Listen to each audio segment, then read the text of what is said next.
Hello and welcome back to How to Homeschool in High School, the podcast focused on encouraging and equipping high schoolers and their parents to homeschool in high school. Welcome back. It has been quite a little break since I've done an episode. I apologize. May was kind of insane, just a little bit. And so now we're back for the summer, and hopefully we will have an episode every Thursday the next few months and leading into the next school year. But this episode is kind of like a year in review. We're going to talk about lessons we've learned, takeaways we've had. My mom is going to join me for these episodes because who else better than the person who homeschooled me the entire year to talk about our year in review. And if you follow me on Instagram, you recognize this kind of because I did post a reel a few days ago about 9 lessons I learned. It's kind of like I use that as a outline for this episode, but not everyone is going to be addressed. But I did have a lot of fun making that reel, so I decided what better than to do a whole podcast episode about it. So hopefully these are an encouragement, and I know we experienced a lot of freedom from learning these, so hopefully you can experience that freedom as well in your future homeschooling endeavors in the summer. So this podcast episode ended up being an hour long, so to keep content about the same size as it normally is, I broke it up into 2 episodes, one this week, one next week, so kind of like a 2-part series, all about lessons we've learned and year in review. So be sure to stay around for next week for the second part of this episode series, but it's a great conversation.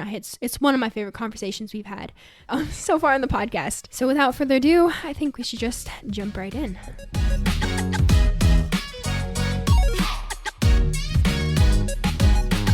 So the first one I have on my little list here, your grade does not define your worth.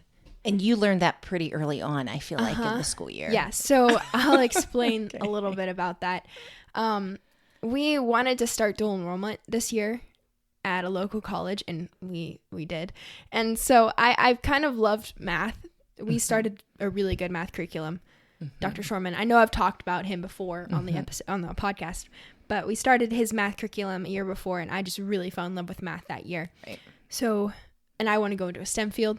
So our evaluator's like, yeah, go ahead and do calculus at a local college. So we did that for the first semester. And I am a straight A student. I tried to be a straight A student, and I was not getting a straight A's in that class. And it was very hard for me at first because I'm just not used to it. And I didn't really realize that I was putting my grade as equivalent to my worth at the beginning of the year. So that was really a struggle for me. And then I ended up at the end of the class just being like, I worked my hardest. I learned the material. I studied well. That's what matters. Exactly. Ultimately, and not a letter grade. Right. So that, yeah, I did learn that very early on. Because I remember after your first test, we were like, okay.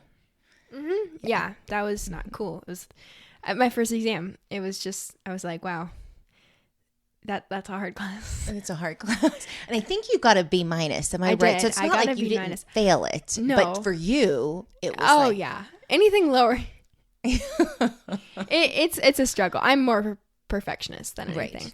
Right. So I was super grateful for that experience. I would not trade it for anything, honestly. Right. Because Dad and I did give you the option to drop it and do a year of Shorman calculus and then tackle it again your senior year fall semester, and you were like, nope. Yeah, I was in it, and I knew I had the foundation for it because you did Saxon math, which is another great curriculum, and then which led us to Shorman math. Yeah, and Shorman math, everything in there, he is constantly prepping you for your future, and I would not have survived that class without him. Right. 101% sure of that. And so I was halfway in it, and I'm like, you know what, we're just going to keep going and see what we can do. Yeah, but I was getting C's. I was getting B-, like something that never really happened to me on that. And it was kind of scary because it was a college level. I didn't know what that was going to do, but it ends up being fine because it doesn't even transfer to your actual college transcript. Right. It just stays on your high school. Right. So it doesn't matter what you get, really. So it's actually a great way to do. Yeah. They're actually recommending it now for students to take calculus in their high school years, just in case, So you don't have to put that on your college transcript because that was a really challenging class, honestly. Yes. But I was able to get through it and do well. So yep, you did. I did learn that my grade did not to find that. And I also learned that you can do hard things. I think that leads you straight into your number 2. Yeah, really, it does. I can do hard things and I can push myself, and sometimes the reward is really worth it, even though it is really hard. I listen to Well That's Good podcast, and if you don't listen to it, I suggest going over and looking it up. Sadie Robinson, she's pretty amazing. But I was listening to one, and I do not remember what episode. I know there's like hundreds of those episodes. I can never remember, but I do know the woman she was interviewing was a gymnast, and I told this story to myself pretty much the whole time I was doing calculus. She said that her parents, the gymnast, her parents were Olympians, and she would go, to gym and work. I don't know. Gymnast, yeah. You go to a gym. And she would practice, and she'd have a really hard day at practice, and she'd come home and she'd tell her mom, I want to quit. And her mom would say to her, well, you can quit, but not today. You're not quitting today. And that's kind of what she said every day to her. Until she had a really good practice day. And then her mom's like, do you still want to quit? And she's like, why would I quit? That's awesome. It's the most amazing thing. Like, I love gymnastics. And I would write on the top of my paper whenever I would get a really hard practice set, I would write, you're not quitting today. Like, keep going. And I think that was one thing. Like, I've made it this far. I can't stop now. And I don't know, that story's just stuck with me the whole time. Yeah, it was timely. And I think that visual of you can't quit today, literally physically writing it on your paper. I would literally write it on almost every page. It's so powerful. It's so powerful. And then I would get to a test, and I would actually do well. Right. And that grade, I feel like I was just like, wow, like, why would I want to quit now? Exactly. Just keep going. And didn't it feel better? It did. Than if it was easy from the start. It felt so much. It was a real challenge. You can appreciate then, the success that you had in the class even that much more, because it was so difficult in the beginning. Yeah. One thing I will say about what you did with this calculus class was it was an online class and recorded. It was not a live class. It was recorded classes. Yeah. So there was no interaction with the teacher at all. It made it very difficult if you had a question. So you went out and found 2 additional resources to help you. If there was a, concept that was being taught that was especially difficult, you would go to these other resources, take literally another class, right? I mean, it was watching another class. Yeah, it was double the amount of work. Exactly. But it paid off because you ended up with, a good grade in the class. So yeah, I would say that is a testament to just being able one of the attributes I've talked about, my favorites in a homeschoolers, just being able to solve these problems on your own. Right. There was parts of the class that weren't working, so I would just look up and find a way to solve the problem. Yeah, instead of just quitting and saying, okay, this isn't working. Yeah, and it really does pay off because you learn, you're a self-instigated learner. Right. You can see that in how you address problems. Right. And I saw that in myself and how I address problems in this class. Right. So, and I do say that I was able to work on this class because of my flexible schedule and homeschooling. Like, there was a lot of things I did sacrifice for that. Right, exactly. A lot of my time was up in my room, working on this. But I think what I learned also is I shouldn't shy away from hard things just because they're hard. Exactly. Like, it was painful. Yes. But the lessons that I got on the other side, 100% worth it. Yeah, don't shrink from the hard things. That's where the growth happens. Yeah, and I know there's a lot of inspirational, motivational reels on Instagram. My dad likes to send me them. He sends the deepest stuff. Mom, you always send kittens and ducks, and they make me laugh. But Dad sends like the deep, heart-wrenching stuff. Yes. He sent me this reel a few days ago and then talked about it and maybe watch it again. So it's a great reel though. It was about a person talking about doing hard things, especially when you're a young person. Right. They said they can watch your brain, like if they scan your brain, and there's a line that's formed when you finish a hard thing. If you don't finish the hard thing, it's a gap. Right. And if you continue to not finish hard things, then it will be harder for you to finich hard things when you're older, when you're an adult. Right. If you continue to finish hard things when you're younger, it was easier to finish hard things when you're older. Correct. So I just thought that is so true. If you continue to push yourself when you're younger to do hard things, dual enrollment is definitely one of those things. Right. Just any harder class. I think sports really pushes you to do hard things, pushes your body to do hard things. This is mental gymnastics. Right. I was going to say there's so many parallels between athletics and what you said, mind gymnastics, the learning. And challenging yourself mentally. You know, hard things do condition the mind, just like an athlete has to condition the body through pain and challenging, you know, routines and these hard classes like the calculus that you took, and your determination to push through, the grit. I mean, you just showed so much grit throughout that experience, but you gained so much from it, didn't you? I did. And then that last day in December when you took your final and handed it in. Yeah, December 13th. Oh my goodness, you remember the day. Wasn't that just the best feeling in the world? It was the best feeling. And, you know, I kind of looking back, I'm glad that you started off your college experience with, you know, such a difficult class, because everything after that is going to, you know, like your class second semester was just. Oh, yeah. It was everything in perspective of that class looks easy. Right. Exactly. Yeah. And part of that was not the actual concept. My dad kept saying it was, you know, calculus is not, I don't want to scare anyone who's starting out. If you have the right foundation, and a lot of the homeschooling curriculums do a very good job with the foundational aspects. Calculus, I mean, in of itself, it's not a hard concept. My problems were the fact that it was an online class and it wasn't exactly conducive. It was the online recorded classes. It was the online aspect of it that was challenging.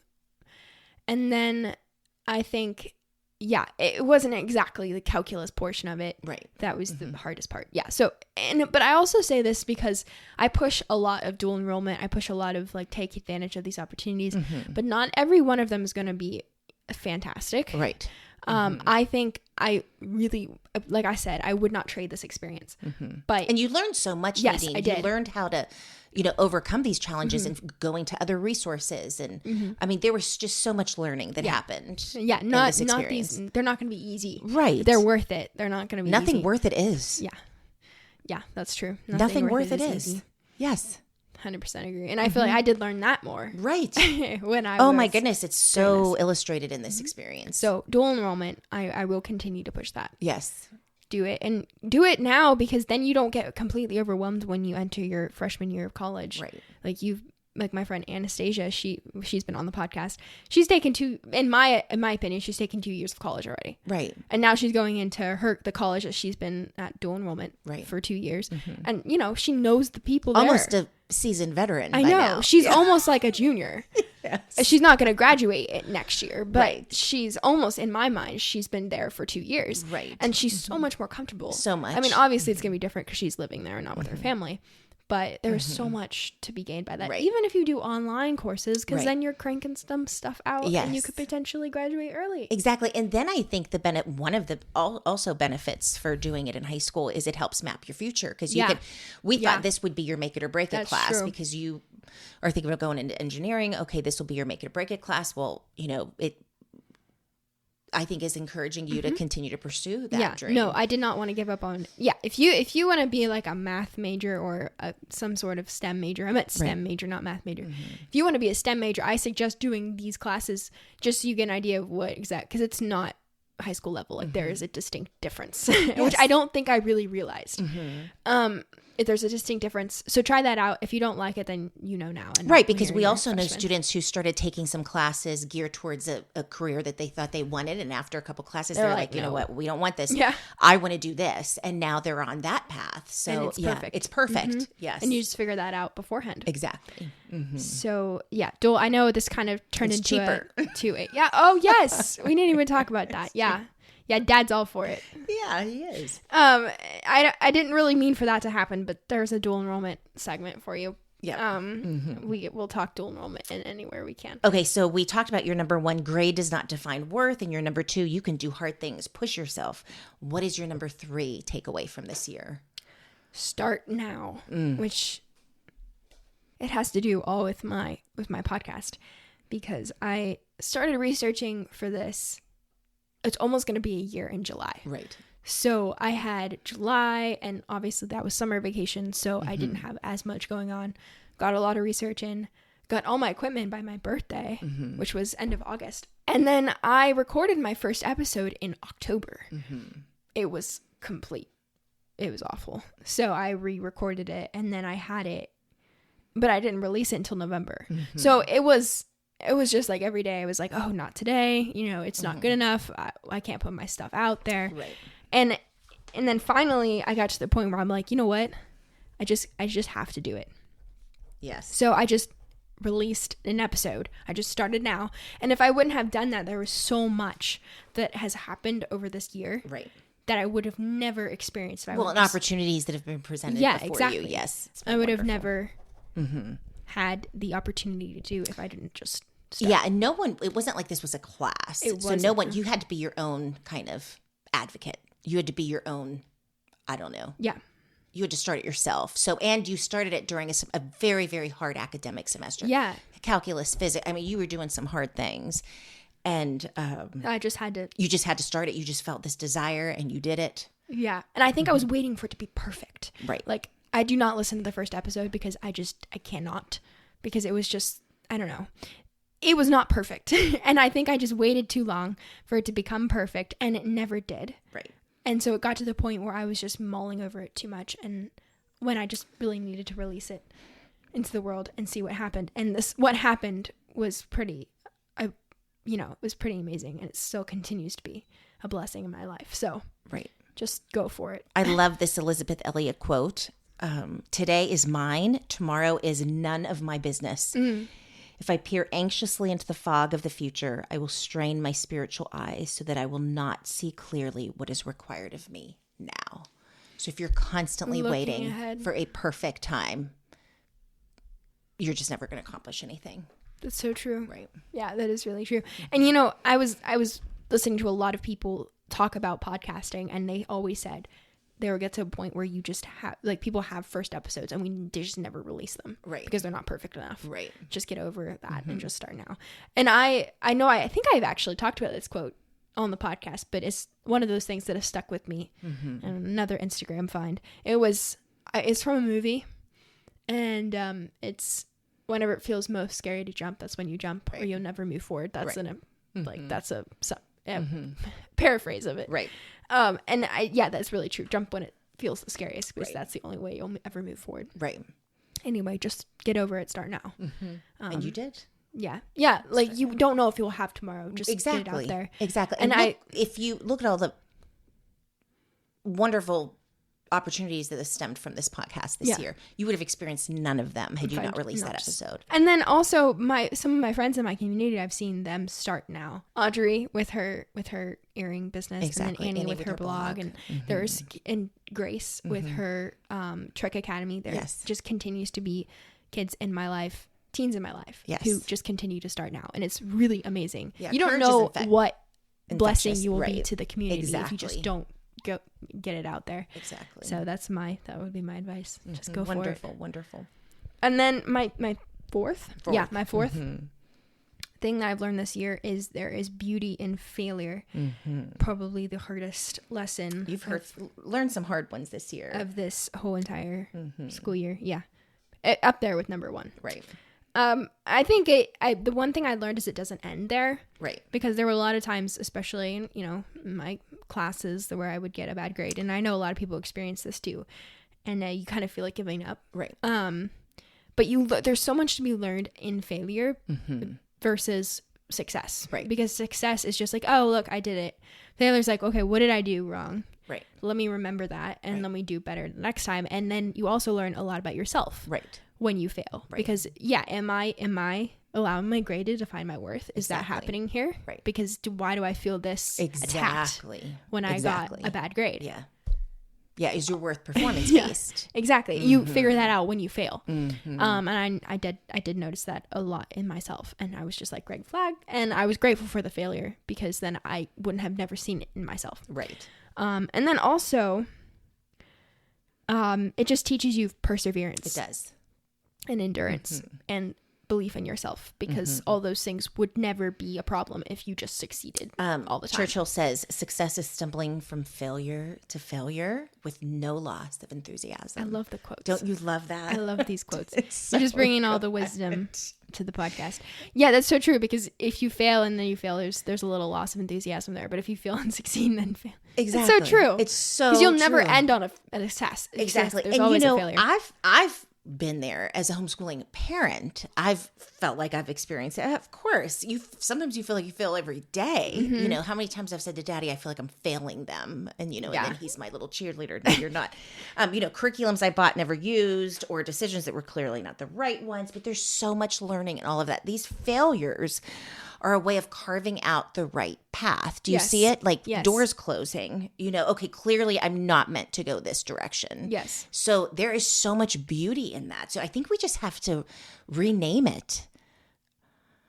Yeah, and I think when it comes to homeschooling, when we fail, we automatically think, oh no, I'm doing the wrong thing. Like we should be in public school, we should be in private school, this should be the job.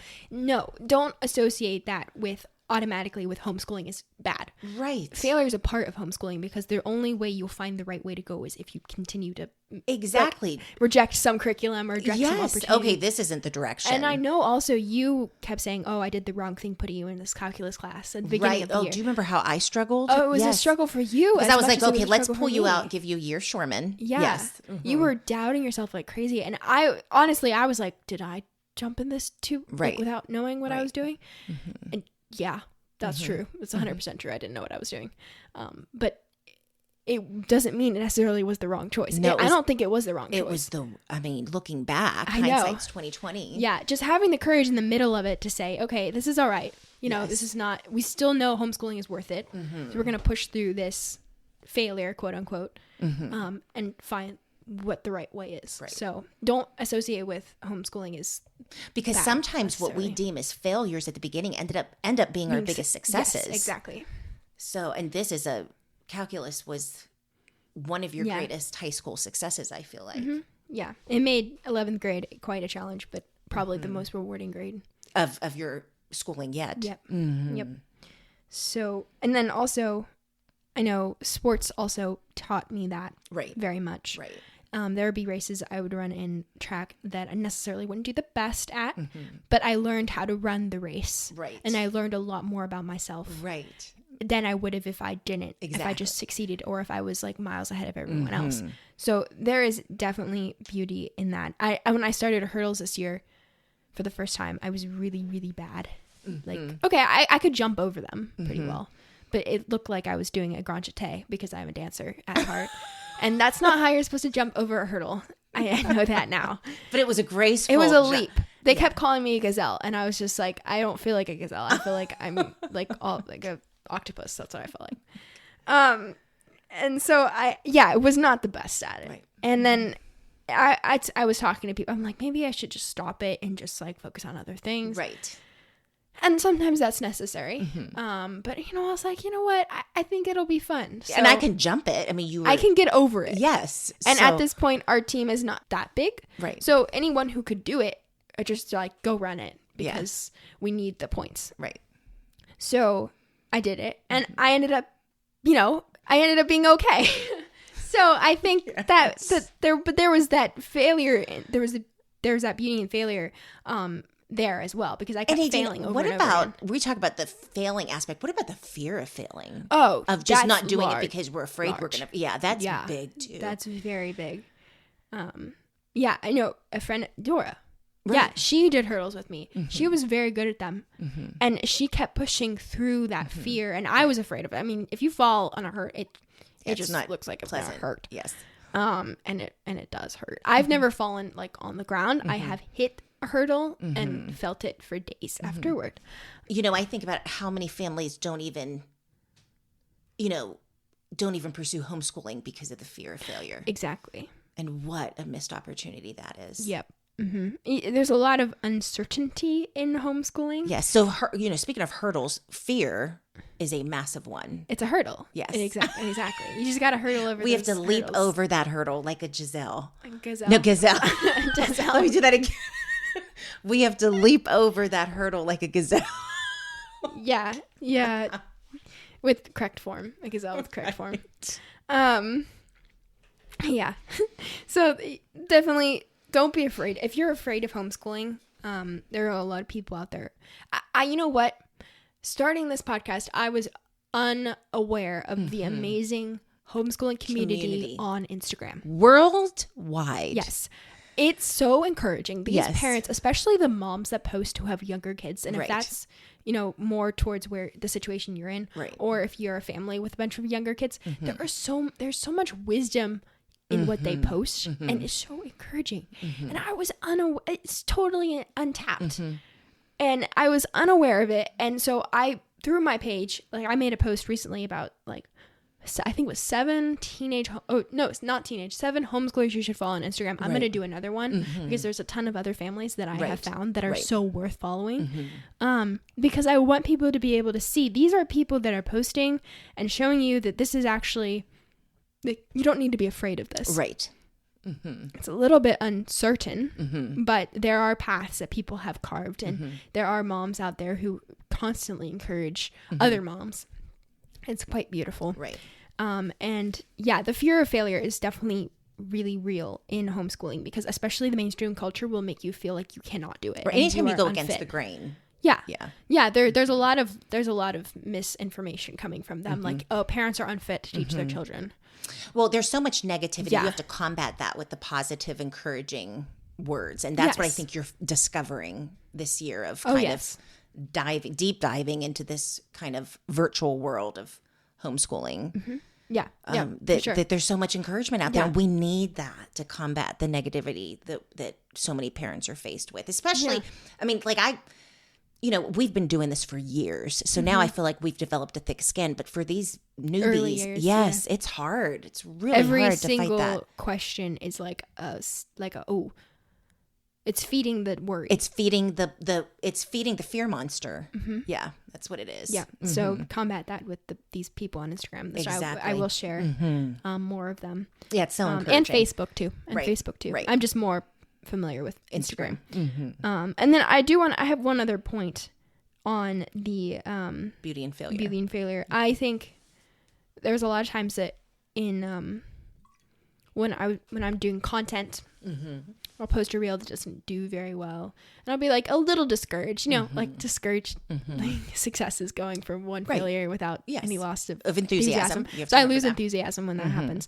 But sometimes it's just that one extra step. You learn more, and if you continue to learn from your failure, you never really fail. Right. You kind of get a success. Yeah, that's why I said I think we need to rename it. Yeah, it's a scary word. It doesn't really need to be that scary. And I don't think that it accurately it doesn't define you. No. So I just wanted to say that sometimes you just got to go one more step. Sometimes you just got to push through, have the courage to continue. Yes. Push through that push forth with enthusiasm. Yeah. And like I think I don't know when it was that we listened to this or read this article about a woman who plants this ginormous garden. Do you remember that? Yes. And she said success is summed up in tiny little steps. Right. And each one of them, because she would have to plant every single seed. When I would run a race, I would say every step is closer to the finish step. Right. But that's just those increments. Right. It's just one step at a time. And you never know what's beyond that one more step. You never know. You never know. Like I would just post a reel and then boom, it does very well. If I would have stopped there, I would have never gotten on to the success. I was just waiting on the one extra step. Exactly. So success is made out of little bitty steps, and some of them you feel like you're walking backwards. Right. But just keep going. And there is definitely beauty in the failure that you experience. Yes, and then the fifth one, my fifth and kind of final, is all hard work yields a profit, and that is something I will give you the credit for because that's what you say to me all the time. And it is 100% true, and it has to do with those little steps as well, because sometimes when you're we do instruments, so we practice piano. We try to practice piano every day, but that doesn't really happen all the time. So we'll just say we try. Yeah. When you practice very regularly. Let's just assume we do. Yes. So if we do practice every day in piano, sometimes it feels very insignificant. Or if you go run, or if you do the math problems that you do every day, every single piece of hard work you put in will yield you some sort of profit. Absolutely. There's always something to be learned. It might not be like a grade, but it might be endurance. Discipline, yes. Self-discipline. Those are things you might be learning from it. Perseverance. Yeah. It might not be recognition. Right. You know, you might not win. Right. But there are things that there's beauty in that failure. Yeah. You're getting something from it. Exactly. Yeah. It's not always winning something. You don't get a trophy every time you're successful. Yeah. You're learning so much. There's always something to be learned, always something to be gained through your hard work. Yeah. Yeah, not necessarily. Even if it's just learning a discipline. Exactly. And sometimes those are the hardest lessons because they don't necessarily get the most recognition. Right. But people watch. Right. People watch you and you're gaining things. Right. That some people who success comes really easy will never gain. Right. Exactly. Yeah. So if you're the person out there who's struggling, who feels like you struggle through everything, oh my goodness, the lessons you're learning, the qualities that you're. Yeah. I am still dyslexic, and math was challenging for me when I was younger. It was very challenging, and yeah, you know, it was an everyday dedication, everyday discipline, and sometimes you don't feel like you're getting anywhere. Well, one of the things you've gained, Nadine, just as an outsider looking in, is the patience. Yeah, you have. That's what I learned from an enormous amount of patience and willpower, and I'm going to use the word again, grit. Like it's almost, you could work tirelessly, but I think it's because you've had to work hard for everything, even music. I'm astounded that you are still doing music because music has been, I wanted you to commit for 2 years. You committed to 2 years and you were like, you know what, I'm going to keep going. And you work hard for every concerto that you memorize. Yeah. I mean, it's months and months of hard work and discipline. Yeah. And you're just gaining so much from that. Yeah. Your seeming weaknesses. Right. Like mine would be my slight dyslexia, which is it's not too bad. No. But it it's does enough to things. hinder. Right. It affects my math. It affects my writing sometimes and my music for sure. Those can be your greatest strengths. Right. And they help you learn things that are so important. I think my ability to have patience with myself and others is, I would 100% worth. I wouldn't trade it for anything. Right. I said that a lot today, but it's true. These are things I wouldn't trade. And I can say that more so just being on the other side. Right. Ask me in the middle and I might have disagreed with you. Yeah, but hindsight can sometimes be so nice. I know, it's wonderful. So nice. Yes. But my goal in life is to be able to see these things while I'm in the middle of it. Right. And just trust. Exercise your trust muscle. Okay. You know, this is purpose. There's a purpose in there. Purpose God in has this. a purpose for this. Yeah. And so that is all for me. I think, That's good. That's Those are all wonderful for me. lessons. Wonderful lessons. Kind of my 11th grade lessons. Year in review. And honestly, I feel like this is a good thing for everyone to do. Well, it's such a First of all, it's so exercise. encouraging. It is. Because you can see how far you've come. Right. Like I'm definitely a stronger person than I was when I started 11th grade. And reevaluate yourself. Like, what did you learn? What were your favorite things? I loved making that reel. I was like, oh my goodness. Right. There's a lot of cool things, a lot of hard lessons, but so worth it. So much growth. So much growth. And it's just so meaningful to be able to look back. And so, yeah, go back over your year and find out what lessons you learned.